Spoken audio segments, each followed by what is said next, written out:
Welcome to Energize Community Impact with Dean Eaton and J.R. Woodward on behalf of our sponsor, Chorus Connect. We are here to start a conversation with you about how churches flourish and become energized for community impact. I'm your host, Dean Eaton, Director of Community Impact for Chorus Connect Australia. And in this series, my conversation partner is J.R. Woodward, our special guest. Welcome, J.R. Thank you. J.R. has been passionately planting churches on the east and west coast of the US for over 25 years. And he plants churches that value tight-knit community, life-forming discipleship, locally rooted presence, and boundary-crossing mission. He is the author of one of my all-time favourite books, which I keep buying people copies of, Creating a Missional Culture, InterVarsity Press, and also an excellent book that has been a great follow-up to that for me, and that J.R. co-authored with Dan White Jr., The Church as Movement, also an InterVarsity Press.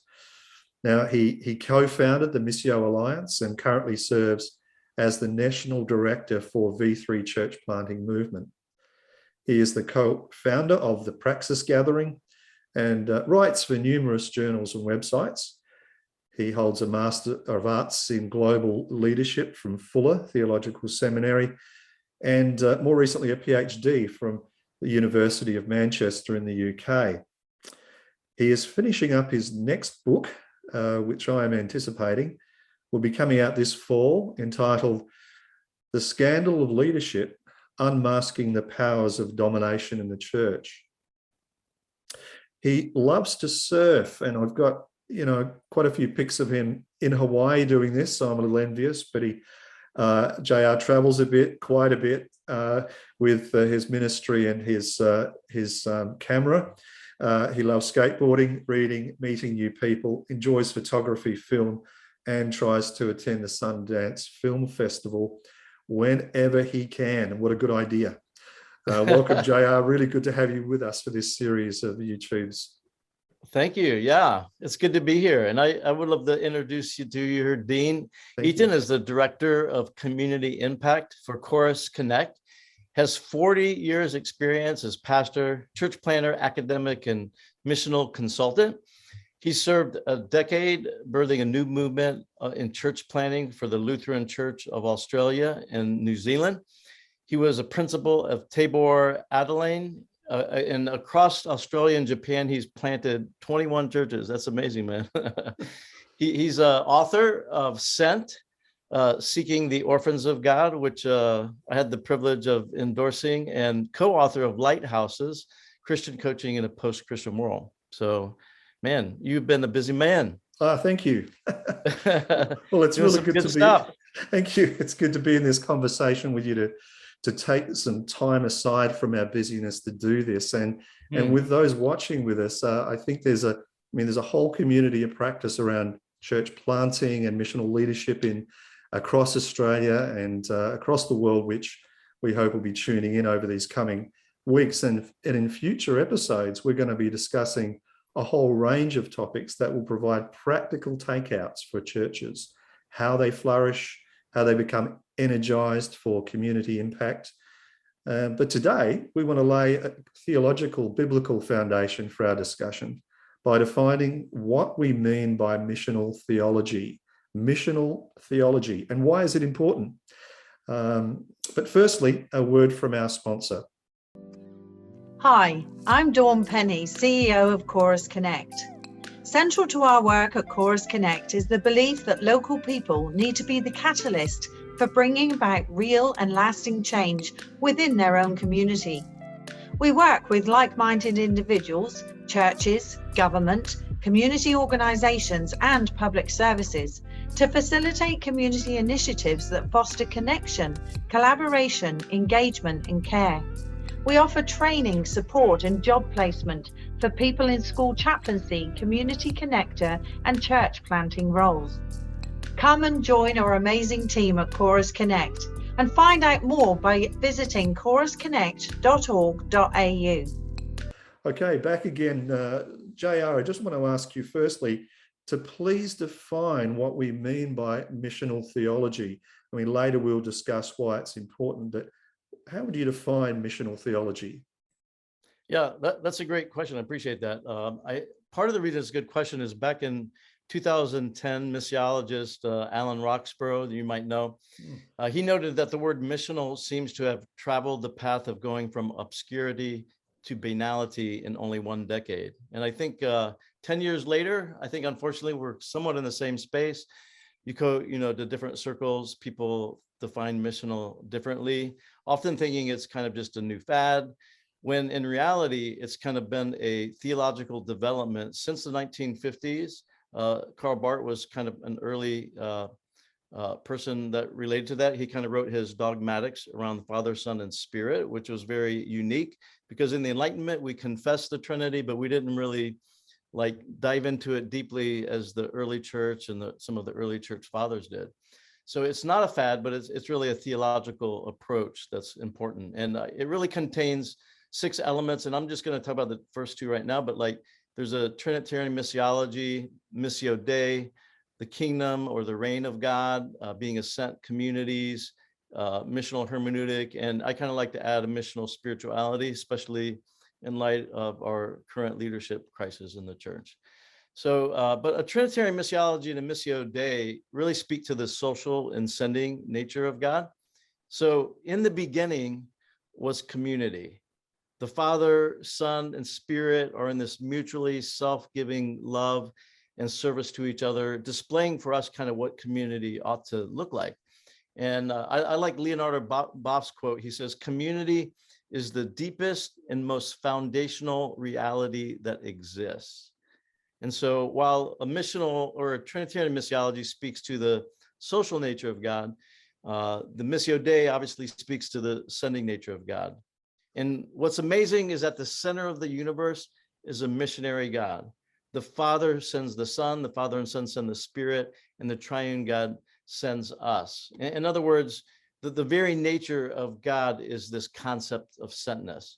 There's nobody who has a bigger heart for mission than God. And because he is the initiator of mission, our first posture is to really listen and observe where God is at work. And so in many ways, I feel, a missional theology really changes our posture and let us, instead of us kind of I got my mission to conquer, we really realize God is on mission and we're to join him in that mission.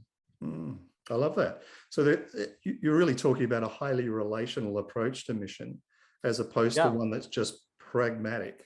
Yeah, for sure. Yeah. I think that definitely the fact that we're made for community. And I mean, you think about it, studies have shown that the methodology that brings most people to Christ is through relationships. That's without a doubt. Wonderful. I guess in follow-up to that, in your really excellent book, Creating a Missional Culture, Equipping the Church for the Sake of the World, you pose a question, which I love, and it's how does the inner life of the Trinity speak to our ecclesiology and approach to leadership? And later on, we're going to be unpacking these things a lot more. And I know next week, we're going to be really looking at ecclesiology, right? But later on, you also argue that this is important as a question because our approach to leadership makes a theological statement to the church and the world. Unpack why these things are important when developing a missional theology. Yeah. Thank you. Wonderful questions. Let me kind of speak to the ecclesiology thing, which obviously involves leaders too, but I'll hit the leadership more directly later.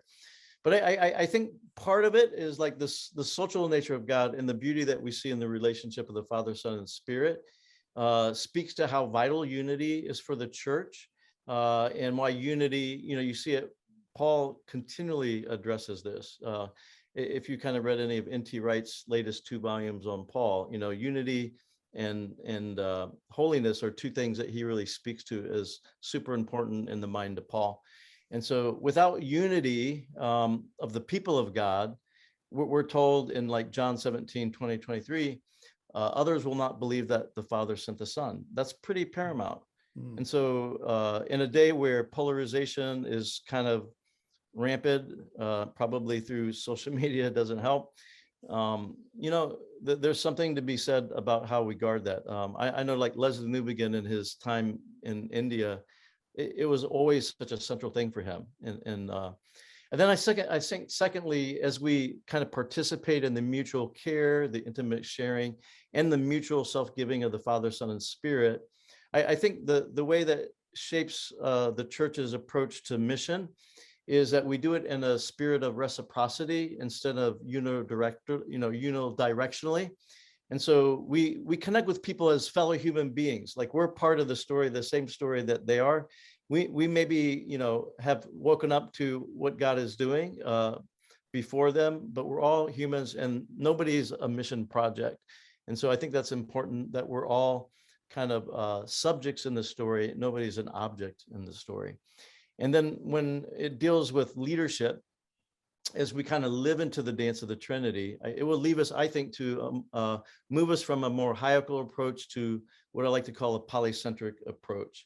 And I think as we live into the Trinity, into that social community, it really lends us to the practice of what is an interdependent participatory forms of leadership. Where, as leaders, we minister our fellow priests so that everybody lives up to their sacred potential. And so I like to distinguish polycentric leadership from both hierarchical and flat. And so let's take hierarchical. I think by the style of hierarchical kind of lends itself to controlling leadership. There's kind of one person in charge. Spiritual formation, because they really look to one person instead of a group of people, it tends to be a programmatic and individualistic approach to spiritual formation. And then when I think it comes to mission, it tends to be extractional. And what I mean by that is, like, Sunday morning becomes the full measurement of what success is. And when we make, what people do on Sunday, like make heroes out of those, the way they serve on Sunday, what we do unintentionally is we might extract them from their places of mission. And maybe we ought to give a little bit more attention and honor to those living in mission in their neighborhoods and in their networks. When it comes, now the opposite to hierarchy, is probably flat. And so there's a lot of young people, a lot of people that I connect with at V3 that we train. They're kind of apt to go that way because they're just running away from their experience of hierarchical church. The problem with flat leadership is leadership tends to be absent. When it comes to spiritual formation, it gets really fuzzy and unfocused. And when it comes to mission, too often it becomes stagnant. And when I see, especially people that are reacting to something that they haven't liked. And so what we kind of talk about and train planters in is developing a polycentric approach to leadership, which is really a shared leadership style. It's spiritual formation is communal. And again, people tend to look to their leaders for models. If you're a leader, you're influencing others and people look to you. And so if you're actually leading in a shared leadership, you're actually to model to them that spiritual formation happens in the context of community, just like it does with them. And so you actually become a better model. And then mission is really about multiplication, because you're already kind of doing what you want other people to multiply. So there's a lot more we could unpack there, but that probably should be good just for a quick tease. Yeah, that's good. I love how also in your first book, you point out the change of styles of pastor, over the centuries, and you succinctly put it so brilliantly for me. And you talked about, in the Reformation, it was pastor as theological expert. In the 80s, it became kind of pastor as motivator, around a purpose-driven church, purpose-driven life, and kind of motivator, inspirer. But then you said around about 2010, there was a change of style of leadership in the church when it was at its best, towards more facilitator, co-learner, equipper, encourager, guide on the side rather than sage on the stage. And that summary of church history and leadership was a great eye-opener for me, and I've often quoted that. But it does help. But then the extension thought of that is, therefore, what kind of leadership do you have at the local church level? And thank you for unpacking that a little for us. And we'll be, I'm sure, looking at that in a lot more detail in the future. But before we go any further, a little word from our sponsor and we'll come back. Hi, I'm Dawn Penny, CEO of Chorus Connect. The seeds of God's preferred future for your community are already growing within your church. Chorus Connect offers you and your church a way of cultivating this new growth through embarking upon a 12-month training and mentoring journey that will foster well-being and energize your church's community impact.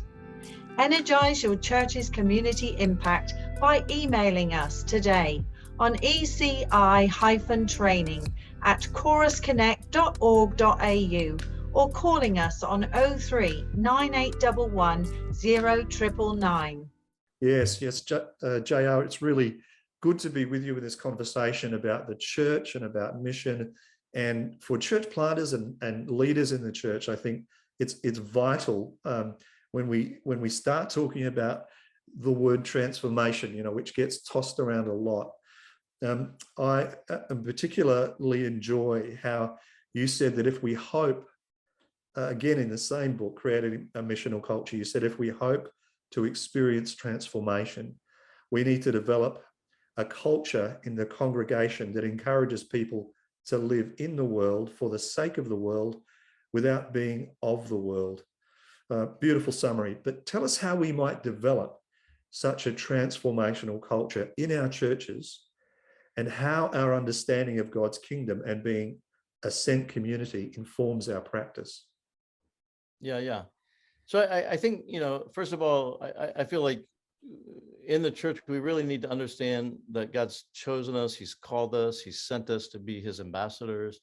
And if we're in Christ, we are ambassadors of God's kingdom that's both here and coming. And so we're told that God's given us the Holy Spirit, right, as a deposit, a promissory note, assuring us of new creation. And so as these kind of called and sent ambassadors of the King, of the kingdom, we're really being sent in, like Newbegin's word, to be a sign, foretaste, and instrument of God's kingdom. And so I think this means that it's not just something happening in the church building, it's something happening in the world. So one of the things when we planted in LA, instead of like the primary question being, what does it mean to grow our church? Our primary question is, what does it mean for God's kingdom to be more real here in this neighborhood that God has placed us and sent us to? And I think that becomes part. So maybe just to unpack that whole sign, foretaste, and instrument that Newbegin talks about. For him, what is a function of a sign? It's to point to something that's not yet fully visible. If I'm driving down Hollywood Boulevard and there's something that if you have a restaurant on the side road that's off the main road, you'd probably have a sign on the main road, the Hollywood Boulevard, pointing to your area. So it's kind of pointing to something that is not yet visible. So for us, that fullness of the kingdom. The foretaste is really the church serves as a foretaste when people get a taste of God's future, new creation in the present. And so when people encounter the church in the world, it should be a place where we embody forgiveness, we live in harmony, where others get a taste of the goodness of community that can come when we live under the reign of God. And then I think when you think about instrument, we're thinking in light of God's future, we're to be an instrument that is bringing a sense of joy, beauty, and peace to our neighborhood or the networks that we live. And, one of the things I've been thinking about just recently and somehow tied it into the fivefold, which I think we might hit later, is, what are the kind of primal yearnings of every human being? And I think you could say everybody's kind of seeking some type of purpose. I think there's a hunger for justice, especially when we feel like we've been injured or we see other people that are injured. There's a sense of wanting to belong somewhere. There's the desire to be whole. We know how we're messed up and whether it's kind of addictions or other things, like we want to become more whole. I think even the people hunger for truth, especially if truth corresponds to reality. We want to know what is real. And all of that is kind of something that speaks to our yearning for beauty. And so maybe later on, I'll tie those things to the fivefold, which we'll maybe talk about later. So I just think that as we're in the church, we have to really equip people to understand that we've been called and sent, to be a blessing to others. Wonderful. It's certainly a practice for so many Christians to spend time in the scriptures together, and that becomes a key feature for many in their communal life together, and it shapes much of what they do. But how does the way we read the scriptures together influence our local mission? Yeah, George Huntsberger's identified like what we call like a missional theology, right? We talked about it at the very beginning. And so how does that different from, other forms of theology? It's kind of an embryonic phase. It's kind of developing the whole missional hermeneutic. And there's, he points out like 4 different directions that it's going right now. So there's the missional direction of the story. We already kind of spoke to this. The whole Missio Dei provides the key for interpreting and understanding scriptures. So instead of the Bible being kind of this proof text for mission, like we're told the missionary, we have to realize that this was inspired by a missionary God, written by missionaries for missionaries, and it doesn't really make much sense apart from living on mission. Yeah. And then another string that like Daryl Guter and others are developing is the missional purpose of the text. And so the idea that God blesses us so that we might be a blessing, that goes all the way back to Abraham, right? And so the question that we take to the text is not what can I get out of this, but rather how does God's word call, shape, transform, and send us? That's a, maybe just a different question to bring to the text. So this is something I guess we can teach in the church that shapes us and transforms us. And then there's the missional location of the readers. And I think this is just a recognition that our context shapes us in very many insidious ways, right? Wherever we live. And so our culture fixations with bottom line, quick fixes and technological innovations, which can kind of lead our biblical interpretation to be more formulaic, maybe emphasizing method and technique over just kind of this open-ended curiosity and introspection. And then there's the missional engagement with culture. And I think the gospel functions as this interpretive matrix within which the biblical tradition is brought into critical conversation with a particular human context.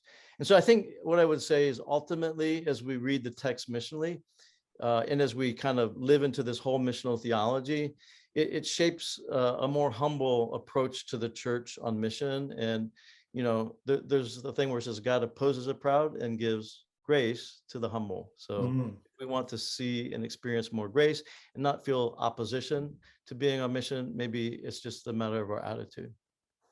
I love that. So I'm hearing you say as well that there's this sense in which we have a God who is on mission in the world and in the church, rather than he has a church that's on mission, but rather God's on mission and we get to join in. That's what I hear you saying. Right. I remember my grandfather used to say to me that the first best missionary question is, what was God doing here before I turned up? Yeah, that's great.